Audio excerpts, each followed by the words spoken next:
Tous les mercredis à 12h15, c'est Ciné-Star sur Radio Star. Bonjour à tous et bienvenue dans Star Ciné, votre émission cinéma sur Radio Star. Je suis Kevin et j'ai avec moi aujourd'hui Lucille. Bonjour. Et Salim. Bonjour. Nous sommes membres de l'association cinéphile marseillaise Le Poulpe Savant et nous allons évoquer ensemble l'actualité de la semaine, l'actualité ciné. Ça commence par les sorties de ce mercredi 28 février. Au programme, Madame de Sévigné avec Karine Viard, Anna Girardot et Cédric Kahn. C'est au XVIIe siècle que la marquise de Sévigné veut faire de sa fille une femme brillante et indépendante. Mais plus elle tente d'avoir une emprise sur le destin de sa fille, plus celle-ci se rebelle. Alors, plus tard, ça donnera le fameux livre Les Lettres de Madame Sévigné. Est-ce que vous êtes client de ce genre de cinéma un peu historique, Lucille ? Je me suis posé la question, tu vois, en revoyant la bande-annonce, parce qu'il y a un peu cette mode depuis quelques années. Là, on l'a vu avec Les Trois Mousquetaires, on l'a vu avec d'autres films, peut-être un petit peu plus vieux, si on peut dire ça comme ça, Vaincre et mourir. Et c'est vrai qu'il y a un peu cette mode en ce moment dans le cinéma français de revenir là-dessus. Moi, c'est un peu coup-ci coup-ça, pour être honnête. J'aime beaucoup quand ça reprend l'histoire et qu'on en fait quelque chose. Alors bon, on l'a pas trop vu dans le cinéma français, mais tu l'as dans Marie-Antoinette de Sofia Coppola. Justement, on parlait tout à l'heure de Yorgos Lanthimos, La Favorite. J'aime bien quand il y a une réappropriation, quand c'est vraiment terre à terre, c'est plus difficile. Cela étant dit, en voyant la bande-annonce, ça m'a quand même donné envie d'aller voir le film. Oui, parce que y a quand même deux super actrices. Absolument. Et toi aussi, est-ce que tu es client ? Alors moi personnellement, moins quand même. Mais après, c'est surtout dû au fait que globalement, je suis pas client de cinéma français au sens général. Okay. Donc forcément, quand c'est encore de l'historique, c'est encore moins appelant pour moi. Donc voilà. Je comprends, mais restez avec nous, on va parler de Dune 2 après. On aura, là, j'aurais nettement plus. Salim sera content. Plus, effectivement. Salim qui va nous parler de Dune 2. On a aussi une comédie française, Tombée du camion, avec Patrick Timsit et Valérie Bonneton. Alors celui-là, c'est un film dont j'ai appris l'existence pour préparer l'émission aujourd'hui. Patrick Timsit, il a une grosse barbe bien fournie pour jouer un vieux marin breton dont son chalutier tombe en panne et pour payer les réparations, il va avec sa femme piquer des produits tombés du camion et les revendre en ligne jusqu'à tomber sur un migrant dans un carton. Alors moi, une question qui m'est venue, c'est que penser aujourd'hui de ces comédies dramatiques qui intègrent de plus en plus une dimension sociale dans ces films, dans ces films français ? Est-ce que vous avez des exemples en tête aussi de récents ? Moi, ça me ferait penser un peu au cinéma de Toledano et Nakache, qui réussit très bien dans le genre. Donc franchement, un peu comme toi, moi j'ai découvert un peu le film pour le bien de cette émission.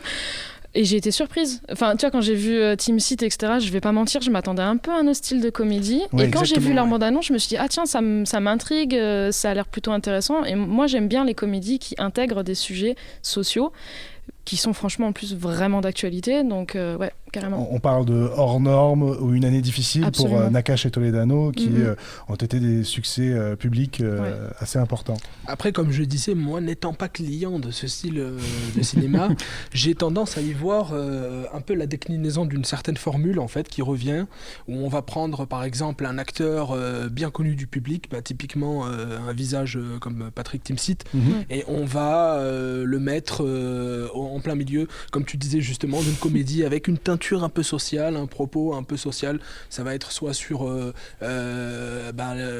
des trucs qui concernent l'immigration ou des thématiques comme ça, ou même le climat, etc. Et on va toujours avoir un peu cette forme d'humour qui vise à appeler le plus grand public possible. Qui est peut-être un peu plate, qui est un peu trop douce à ton goût peut-être. Exactement, et cette formule qui en plus tend à se répéter encore sans parfois pas tant que ça d'ajout, ni au niveau de la réalisation, ni quoi que ce soit. Donc pour moi, encore une fois, je trouve pas que ça soit extrêmement intéressant. Mais bon. La ligne est un petit peu fine entre quelque chose de vraiment intéressant avec un propos et un vrai point de vue et un film, une proposition qui serait peut-être un peu trop grand public et qui aurait... La comédie bien grasse, comme on la connaît, comme on l'a déjà vu avec les Qu'est-ce qu'on a fait au bon Dieu, etc. qui reviennent chaque année, ou une année sur deux. Les tuches. Les tuches, voilà. Enfin, la comédie avec Christian Clavier, typiquement, on la connaît. Voilà. Bon là, pas de Christian Clavier dans Dune 2, hein, Non, ça je m'en suis assuré. Encore que, je veux dire, il y a un casting tellement énorme pour ce Dune 2 de Denis Villeneuve, donc qui sort ce mercredi 28 février. Il faut rappeler que le premier avait fait plus de 3 millions d'entrées dans un contexte quand même très difficile, parce que sortie de Covid. Les salles sortaient du Covid. Je me rappelle, le premier, je l'avais vu dans une salle pleine à craquer, et il faisait super chaud, encore plus avec sur la planète Arrakis. Est-ce que vous irez le voir déjà, tous les deux? Oui, bien sûr. Et dans quelles conditions alors? Alors moi j'ai une avant-première de programmée le 27. Donc en plus ils rediffusent le 1 dans la foulée, donc ça va être j'allais dire une soirée, mais là je pense un peu plus qu'une soirée. C'est une après-midi marathon à mon avis, après-midi soirée, vu qu'il va y avoir les deux là. Le premier et le deux, tu vas le voir où du coup? Ça va être au Prado. Ok, super. Voilà. Donc si vous voulez vous y joindre. Je sais pas s'il reste encore des billets par contre. Ouais, parce qu'à mon avis c'est très très prisé en avant-première. Et toi Lucille? Moi j'ai hâte. Alors déjà j'ai pas encore programmé comme toi Salim, effectivement. Je pense que je vais honnêtement un peu attendre la vague. Parce que justement moi les cinémas trop remplis. Moi j'ai beaucoup de mal quand il y a trop de monde, notamment parce que bon c'est peut-être un peu réac de dire ça, mais j'aime pas tous les gens qui mangent et tout. Donc comme je sais que ça va être le cas, je vais m'attendre une séance un peu plus tard. C'est peut-être un peu élitiste ce que je suis en train de dire, mais franchement j'avoue j'ai du mal avec ça. Donc je pense que je vais attendre un peu plus tard, mais par contre j'attends ce film vraiment de plein pied, ça fait longtemps, donc je suis peut-être un peu trop hypée, tu vois. T'as peur peut-être d'être déçu? Peur non, parce que je suis très fan de Denis Villeneuve, donc il n'y a pas de raison, on va dire, parce que franchement je pense que j'aime tous ses films, mais oui effectivement quand t'as énormément d'attentes, il y a le risque. En tout cas, les premiers retours sont excellents. Je pense que si tu veux une salle qui soit un peu vide, à mon avis, il va falloir que tu attendes mars ou avril, peut-être. C'est un film qui va rester longtemps à l'affiche. On rappelle le casting. Timothée Chalamet, Zendaya, Rebecca Ferguson, qui on a vu dans Mission Impossible, Léa Seydoux, Josh Brolin, entre autres. Josh Brolin, Florence Pugh, qu'on a vu dans Oppenheimer, Midsommar, Anya Taylor-Joy aussi, casting surprise, qui, pour cette actrice qu'on adore, qu'on a vu dans Peaky Blinders, dans Furiosa, Austin Butler qui joue Elvis. Ça c'était un biopic génial, et qui joue le rôle d'un méchant, d'un méchant envoyé par la famille Harkonnen, un assassin, je crois. Un gladiateur presque. Drota, qui est l'héritier du baron Harkonnen en fait. C'est plus qu'un assassin. Ouais, d'accord, ok. Tu en sais un petit peu plus que nous. Moi, j'avoue que j'essaie de rester le plus vierge possible. Mais toi, tu as lu les bouquins. Oui, en effet. Et donc tu sais à quoi t'attendre. Oui, bien sûr. Après, en toute proportion gardée, parce que c'était visible dès le premier volet de cette trilogie de Denis Villeneuve. Il y a quelques changements qui sont opérés. Pas tant que ça dans les personnages ou dans les grandes lignes du récit, mais dans la forme. Néanmoins, et au niveau de la chronologie de certains événements, etc. Donc, il y a une part de surprise. C'est agréable, mais d'après ce que je vois pour l'instant, en tout cas, c'est assez c'est fidèle. De toute façon, une adaptation doit, quoi qu'il arrive, un petit peu trahir toujours son œuvre originale. Jusqu'à un certain degré. Jusqu'à un certain degré. Et on comprend que Denis Villeneuve, en tout cas, a un énorme respect pour Dune et la franchise. Il a d'ailleurs déclaré qu'il avait besoin de personnes qui aient le charisme nécessaire, et qui pensent que Florence Pugh, Zendaya, Timothée Chalamet et Austin Butler sont aujourd'hui le nouveau pouvoir d'Hollywood. Ce sont des stars montantes aujourd'hui. Est-ce que vous êtes d'accord avec ça? Oui, et en même temps, tu as quand même la sensation que Hollywood te le martèle, c'est-à-dire qu'en fait, ils sont dans tous les films. Après, moi, il y a des acteurs... je connais moins Austin Butler, pour être honnête. J'ai vu moins de ses films, donc je pourrais peut-être moins parler sur cette personne-là. Bon, je vais pas mentir, j'adore Timothée Chalamet, j'adore Florence Pugh, j'adore Zendaya aussi. Mais c'est vrai que... Alors oui, mais voilà, encore une fois, Hollywood, ils nous les mettent dans tous les films. Donc en même temps, est-ce qu'on n'a pas besoin... Enfin, bon, après Dune, évidemment, mais après Dune, est-ce qu'on n'aura pas besoin d'un petit temps de pause avec eux? Je me le demande. Honnêtement, des trois, tu disais, mais des trois, je pense que Austin Butler est celui qui a le plus de potentiel en termes de... moi pour moi, parce que je sais pas si tu as vu sa prestation dans le biopic Elvis réalisé par Baz Luhrmann. Baz Luhrmann, voilà. Donc, qui délivre une performance qui est incroyable. Pourtant, moi, à la base, je n'aime pas trop les biopics de ce type-là. Même si j'apprécie le cinéma de Baz Luhrmann quand même de base. de base. Joli. Mais comme je disais, voilà, donc Austin Butler, il délivre une performance qui est simplement incroyable. Et même il dépasse pour moi, il éclipse Tom Hanks dans le film. Et c'est pour dire, voilà, pour éclipser Tom Hanks, même s'il s'est pas trop foulé dans ce film-là, je pense que c'est encore. On a l'impression qu'en fait, cette jeunesse-là peut tout jouer et arrive sur les plateaux avec une facilité déconcertante. Ils ont un rapport à l'image qui est totalement différent et du coup une vraie facilité à jouer et à transformer les rôles. Je pense qu'il y a aussi ce besoin de retrouver des stars parce que tu vois quand Once Upon a Time in Hollywood est sorti de Tarantino, il y avait un peu ce constat de est-ce que Brad Pitt et DiCaprio c'est les dernières stars, les dernières vraiment stars glamour de Hollywood, ce que je trouvais être une analyse assez pertinente effectivement. Est-ce que Hollywood est entre guillemets en manque de stars? Donc peut-être aussi qu'il y a cette volonté-là parce que c'est des acteurs qui sont jeunes et qui sont talentueux, c'est indéniable, qui sont aussi très présents sur les réseaux sociaux, donc qui sont vachement adaptés aussi à notre société actuelle, si on peut dire ça. Donc c'est peut-être pour ça aussi, tu vois, qu'on les porte sur ce piédestal, enfin qu'on les met sur ce piédestal. Et puis du haut de leur jeune âge, ils commencent mine de rien à avoir une carrière déjà bien chargée. Oui.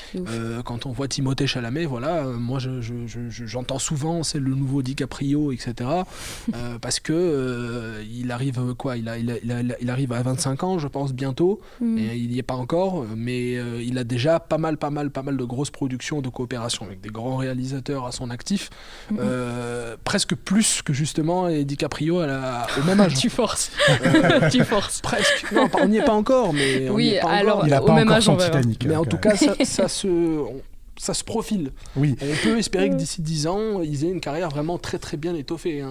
Que ce soit Timothée Chalamet, Austin Butler, Florence Pugh, qui elle aussi commence mine de rien à enchaîner les grosses coopérations, etc. Donc, voilà, on peut que espérer que ce soit le Harrison Ford de la trilogie Star Wars initiale, qu'il ait une très belle carrière. Et d'ailleurs, la suite est toute tracée puisque Denis Villeneuve a annoncé que Dune 3 Messi devrait être le troisième donc et dernier film de la saga. Le scénario est presque terminé, mais Warner Bros n'a pas encore donné le feu vert et ça dépendra un peu du succès de ce film. Donc on peut dire à tout le monde, allez le voir en salle, comme ça donnera à Warner toutes les raisons de produire un troisième volet. Avant de partir sur un petit jeu justement autour de Dune 2, Salim, tu voulais pousser un coup de gueule contre Sony. Je crois que tu en as gros sur la patate. Parler d'un film qui est sorti cette semaine en salle, donc il s'agit de Madame Web, réalisé par S.J. Clarkson. C'est fait partie de l'univers étendu Spider-Man, enfin en quelque sorte, puisqu'il n'y a malheureusement pas de Spider-Man dans ce film. Après, le film a été vendu comme ça dès le début, puisque c'est quand même un projet qui est en production depuis 5 ans et plus maintenant. Ça a été annoncé un petit moment. Ça fait partie des petits groupes de films qu'on a avec Craven, etc., qui sont sortis récemment, Morbius, qui sont tous des films justement d'une qualité incroyable, je dirais. Et qui ont tous pour déterminant commun d'être produits par Sony, exactement. En association avec Marvel. Exactement, qui sont, après c'est une histoire de droit partagée, etc. Donc c'est pour ça notamment qu'on n'a pas la présence des personnages licenciés principaux comme Spider-Man, justement, qui restent eux dans les films principaux des studios Marvel. Ouais. Et Madame Web, tu es allé le voir alors? Oui, tout à fait. Et donc comme je disais, c'est un film où on a comme actrice principale Dakota Johnson, donc on connaît principalement pour 50 nuances degrés, entre autres. Et puis on a aussi Sydney Sweeney. Voilà, Sydney Sweeney. En plus, star montante elle aussi, c'est vrai qu'on a parlé de star montante juste avant. Mais... Et en plus, le film, malheureusement, fait l'erreur de se vendre beaucoup sur ses actrices, et pas forcément de la meilleure des façons, parce que quand on voit les spots de publicité aux États-Unis, encore une fois, en France, ça ne nous arrive pas trop parce que on n'a pas autant de promotion, surtout sur des films comme ça qui sont quasiment morts à l'arrivée, comme on dit, parce qu'on n'attend pas d'eux qu'ils fassent des gros scores. C'est déjà en train de... Alors, Sony attendait certainement de faire un gros score avec ce film, mais c'est un échec monumental. Très honnêtement, beaucoup de gens qui ont acheté leur place en avance, donc qui ont acheté des préventes, se sont fait rembourser quand même par rapport aux premières critiques, mais ils ont vu ça dégringoler de jour jour en jour. Les salles sont vides, hein, c'est bien simple, que ça soit outre-Atlantique ou ici, le constat est terrible, et en plus c'est ça qui nous fait, ce qui rend d'autant plus la chose incroyable, c'est que on est sur une série, comme je disais, on a eu Morbius avec Jared Leto, oui. Dans le rôle titre, on a eu Craven avec Aaron Taylor Johnson. On l'a eu, oui, il va sortir. Il va sortir, je pas crois, encore, oui, hein. c'est ça. Donc on peut pas encore juger de la qualité. Mais on peut présupposer, mais on peut pas encore juger. C'est à peu près, je pense que on peut quand même, on peut préjuger. Oui, tu es lanceur d'alerte jusqu'au bout. C'est-à-dire voilà, que exactement. tu préviens pour le prochain film. Et là, qu'est-ce qui t'a déplu en fait dans Madame Web ? Qu'est-ce que tu as envie de dire sur ce film ? Très clairement, tout simplement, tout. Que ça soit au niveau des scénarios, de la performance des actrices, comme je disais, la façon dont le film est vendu, par exemple, exactement, par exemple, peut-être que les gens en allant voir ce film vont s'attendre à voir des super-héroïnes ou des super-héros en costume, en train de performer des actions qu'on pourrait attendre de super-héros. Non, ce n'est pas le cas. Les gens apparaissent en costume à peu près 1 minute dans le film. Ce qui est peu sur 1h30. Oui, tout à fait. Voilà, tout à fait. Sur un billet de cinéma. Donc, exactement. Donc, on va dire très simplement, je ne le conseillerais pas. Je ne le conseille pas. N'allez pas voir Madame Web. Mais par contre, toi, Lucille, tu voulais nous parler d'autres films que tu as vus. Ouais, c'est vrai. Sans transition avec les Marvel. Mais que tu recommandes. Exactement. Bon, c'est vrai que je suis un peu triste de savoir ça pour Madame Web, parce que j'aime bien quand même les Marvel. Mais du coup, là, sans transition, on va parler plutôt de documentaire, qui est un genre peut-être un petit peu moins populaire, justement. Mais il y a 2 séances qui sont assez intéressantes qui sortent là le 28 février. Une première séance qui se passe à Marseille, enfin en tout cas dont le film se passe à Marseille. Donc en fait les équipes de ce documentaire vont suivre, donc le documentaire s'appelle Revivre. Okay. Et les équipes vont suivre des familles qui ont respectivement 1 ou 2 enfants, en tout cas leur enfant, leur nourrisson pour être plus précise, est en attente de greffe. Ce qui n'est pas un sujet facile, donc bon, forcément on s'attend à un film un petit peu crève-cœur, mais je trouve quand même que dans la manière dont ils ont vendu le film, il y a des choses peut-être plus légères, en tout cas des moments joyeux aussi, de purs moments de résilience qui sont intéressants à voir et bien sûr à compatir, parce que c'est aussi les buts de ce film-là. Et puis un autre film qui là pour le coup, lui j'avoue, m'a donné peut-être encore plus envie, puisqu'en plus il se trouve qu'il a gagné un prix de la mise en scène à Cannes à Un certain regard. Le documentaire s'appelle La mère de tous les mensonges.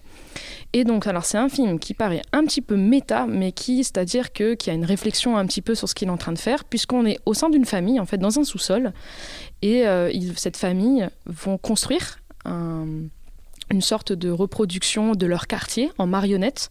Et en fait, on va revivre l'histoire de cette famille, de leurs traumas, de leurs secrets, de leurs mensonges. Donc on va mêler à la fois la grande histoire et la petite histoire, donc l'histoire personnelle de cette famille, puisqu'on est dans les années 80 au Maroc, où il y a eu des révolutions, il y a eu des émeutes, etc., etc. Et donc on va mêler ces 2 histoires-là. Et j'ai trouvé que, en tout cas, la bande-annonce avait l'air complètement folle. Enfin, je trouvais que le film avait l'air complètement fou. Et voilà, c'est un genre, je pense, qu'il y a encore plus à découvrir, le genre du documentaire. Donc, foncez voir ces 2 films. Oui, c'est bien d'avoir tous les genres réunis en salle, au cinéma. Ouais. Peut-être que les documentaires sont moins visibles. C'est sûr que quand Dune 2 sera à côté, c'est ça. Je pense qu'il y aura pas beaucoup d'écrans pour les diffuser, mais on redit les titres, Revivre et La mère de tous les mensonges. Exactement. Que tu recommandes en documentaire en sortie cette semaine. Absolument. Bon. Pour terminer, un petit jeu spécial Dune. Alors, j'ai quelques questions ici devant moi. Très simple, mais comment s'appelle le ver des sables ? Oula, alors dans Dune, est-ce que vous vous rappelez du nom ? Alors, moi, je pousserai le vice jusqu'à te demander lequel. Ah ouais, d'accord, ok. Je dois compétiter avec Salim, tu vois. Je suis désolé. Alors du coup, celui qu'on voit dans le premier, parce qu'il y en a. Le plus grand ver des sables, celui que tout le monde connaît dans l'univers de Dune, je pense que, et celui dont tout le monde attend là, ça va être Shai Hulud, je pense. C'est ça, bonne réponse. Wow. Et avant de venir sur la planète Arrakis, les Atreides viennent de quelle planète ? Rappelez. Je suis une honte, j'ai vu le film il y a 2 jours, je m'en souviens plus. J'allais dire les Atreides. Le film est plus frais dans ta mémoire. Oh, c'est terrible. Non, tu n'as pas répondu. T'as vu le film. C'est terrible. Alors moi, je viens de finir de lire les romans, donc c'est encore tout frais. Il me semble que c'est la planète Caladan. Calande. Ouais. Non, Caladan. Caladan, pardon, c'est ça, il me semble. Bravo. Et puis, dernière petite question, bon, je suis désolé, mais là, tous les points vont à Salim. Mais là, peut-être plus technique, attention, peut-être plus. Lors de l'épreuve du Gom Jabbar, dans le premier, quelle main Paul insère-t-il dans la box? Alors là, tu me poses une colle. Je ne suis jamais vraiment fait. Alors, il faut que vous la main droite. La droite? Alors, je vais dire aussi la droite. C'est la droite, bravo. Voilà, un point chacun. Vous reverrez cette scène parce que cette scène est assez traumatisante. Je te le concède, Lucille. Il est pour toi, le point. Merci. Je vous remercie de nous avoir écoutés et puis à très bientôt pour un nouveau podcast de Star Ciné sur Radio Star. Retrouvez-nous en podcast vidéo sur radiostarsud.fr et sur l'app Radio Star.